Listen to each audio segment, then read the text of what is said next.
मोरो ख़बर शामिल करी थी। मोरो सिंध मां जितां सिंधी अल्ताफ़ सूमरो जी रिपोर्ट मुताबिक़ जीअं सिंध महाज़ जे मरकज़ी सिर ते सिंधु दरिया ते पंजाब जे कब्ज़े ऐं अरसा जी जाली जोड़ झक सिंध जे ज़मीननि जी वलार ख़िलाफ़ जीअं सिंध महाज़ तालका मोरो तरफ़ां मोरो प्रेस क्लब अॻियां एहतजाजी मुज़ाहिरो कयो वियो, जंहिंजी अॻवानी डिवीज़नल अॻवान अबरार मोरई कदीर बहन सिराज बुरड़ो मौला बख्श चांडियो, इशफाक मलिक सद्दाम चांडियो, सिंगार चांडियो, ज़हीर चांडियो, सरमन देपर, तौफ़ीक़ चांडियो ऐं ॿिया करे रहिया हुआ। उन मौक़े ते मुज़ाहिरीन ख़िताब कंदे चयो त ग्रीन पाकिस्तान जे नाले ते सिंध जे माण्हुनि सां धोखो कयो पियो वञे। सिंध दरिया मां अॻे ग़ैर क़ानूनी तरीक़े सां ॿिनि केनालनि जो पाणी पंजाब खणी रहियो आहे।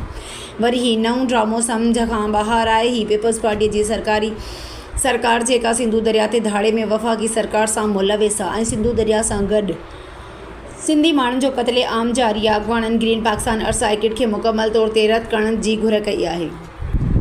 Green project, green project, green Pakistan project, green Pakistan project, green Punjab project, green Punjab project जारी